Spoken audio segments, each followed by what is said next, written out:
Hey everybody, subscribe to the channel if you haven't already, it helps the channel out. Let's get in the video. Microsoft's upcoming next generation consoles, the Xbox Series X and the Xbox Series S, is right around the corner, and I still get asked about backwards compatibility, which, you know, I'm always fighting to answer questions about. But today I just want to make a video covering every aspect because, again, not everyone still knows about backwards compatibility. First up, accessories, be it controllers, flight sticks, racing rails, storage devices, headsets. They should all work like they do now, and some headsets have been getting updates via USB so they can work on the new consoles. Now the games. Now, Microsoft's been hard at work on back compat for years. They've had a team dedicated to it. They've had literally hundreds of thousands of hours put into testing for these games. And what people might not have realised in 2015 is that they were laying the groundwork for the future, because think of it like this: every generation we start off with a new Xbox and we don't have a huge back catalogue of games. But with the BC team and what they've done now is that out of the gate we're starting with hundreds of 360 games, over 30 original Xbox games, and thousands of Xbox One games, minus the few Kinect only titles. But outside of that, thousands of games ready to go day one. Now, if you remember at the beginning of this generation, you would go to the library in the store and there was like 20 games there, but now there's going to be thousands, which is fantastic, because not only will people like me and people listening, that you'll be able to experience some of your favourite games again in the best form possible on console, you'll be able to discover new games. Preservation for Microsoft is a huge factor. So whether a year from now someone buys an Xbox for the first time or plays a game on Game Pass via xCloud, they're going to be able to play just a random game they've never played before, because they can. Again, preservation is a huge thing for gaming, because so many times over the years games either get delisted or the developer gets shut down and then the stores, you know, they remove the game from the store. It's, you know, a lot of unfortunate reasons for these games to get taken down, but Microsoft, they've laid the groundwork, and coming out the gate again with thousands of games, all going to have 16 times anisotropic filtering, HDR, automatic HDR. So Microsoft's using machine learning and heat maps to add HDR into games, and that is high dynamic range, where literally the console has access to billions of more colours. Now, they will remove this feature from games if it ruins the image and it doesn't suit it. So some games this generation have literally had broken HDR. Things like Assassin's Creed 3 Remaster. The HDR in that game is terrible, but they will remove the HDR if it doesn't suit the game, which in my opinion is the right move. Now, I want to talk about performance.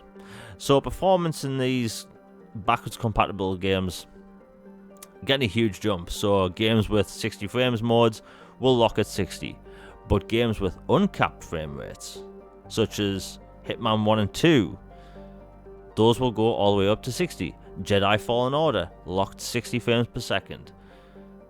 And then you're getting load times. Load times are being decreased so much to the point where things like Final Fantasy 15 takes 1 minute and 10 seconds to load on Xbox One X, but on Xbox Series X, 11 seconds. Games like Red Dead Redemption 2, where you have this massive open world game where the game loads at the beginning of the game when you turn it on, and you're waiting almost 2 minutes for the game to load, and now it loads just over 40 seconds, which is a huge improvement. The SSD is doing a lot for these games, and backwards compatible games without patches are getting huge benefits. So you're getting better performance, 16 times anisotropic filtering, you're getting HDR, you're getting locked resolutions if there's a dynamic resolution. So if a game has dynamic 4K resolution, it will cap out at 4K. So across the board, all your backwards compatible games are just going to look and perform better. And that's a huge feature for these next generation consoles, because again, we're not just getting the ability to play our games again, we have access to play them in the best form possible on these new devices. And again, with these new consoles coming out, we need new features for these games. So, over time, Microsoft will upgrade some games like they did with the Xbox One X games. So games, backwards compatible games, can go from 30 frames to 60 frames with a backwards compatible patch. But some games that are 60 frames per second can go all the way up to 120 frames per second. So in the future, we could potentially see a backwards compatible patch for Red Dead Redemption 2 where the game will literally run at 4K 60 frames per second. Now, that's just a possibility of what they're able to do because the backwards compatibility team have done a lot of work in this sector, and frankly, it's just impressive stuff. So, again, better performance, higher frame rates, locked frame rates. But what about the Xbox Series S? So, this is a 1440p console, so if you are playing something like an Xbox One X enhanced game that used to run at 4K, well, this is literally a 1440p box, so your X enhanced games will cap out at 1440p while still holding the same high resolution and locked resolutions as the Xbox Series X. You're also getting the automatic HDR and 16 times anisotropic filtering, meaning that little console is going to do a lot for backwards compatibility, and a lot of people with digital libraries can just carry them forward, download them day one, and you're good to go. Now, while some backwards compatible games on Xbox Series X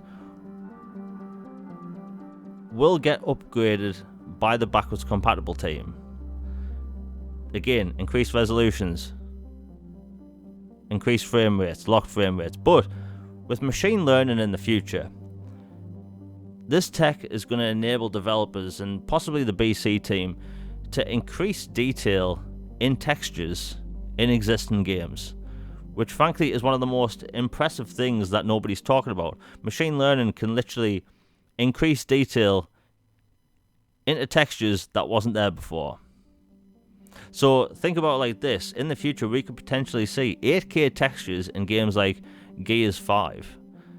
But also, when it comes to backwards compatibility, whether these games get patches or not, you're going to be able to play them day one without any issue, which is fantastic. But the thing is, going to this next generation, our games are backwards compatible. We don't need remasters of current generation games because we're going to be able to pop the disc in or play the game that's already installed digitally. The games are going to be there day one. We don't need remasters. So games by Xbox, CD Projekt Red, and hundreds of other developers are getting free next generation upgrades, which are essentially free remasters. So again, your backwards compatible games are getting upgraded for free without you having to pay an extra penny. And that's huge. Again, we don't need remasters of current generation games if we can get remasters for free, essentially, via upgrades. And that's what Xbox is doing. We're not being forced to buy games that we already own again. Think about it. Now, all these backwards compatibility features is awesome and stuff, but EA Access is also hitting Xbox Series X and Xbox Series S on November 10th, which are filled with EA games from the past, such as Dead Space, the Mass Effect series, Mirror's Edge, and a lot more. You're going to be able to fire these games up day one and have a blast with a huge variety of titles in the service. So again, more access to back-compat titles in different ways, which is cool. And you're going to be able to play these backwards compatibility titles in the cloud as well.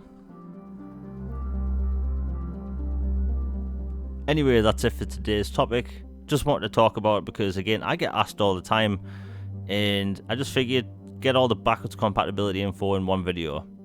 Anyway, I have a lot of cool things planned for this channel, and I have plans on growing this channel in a ton of different interesting ways, and I have a lot of cool stuff planned coming in the future.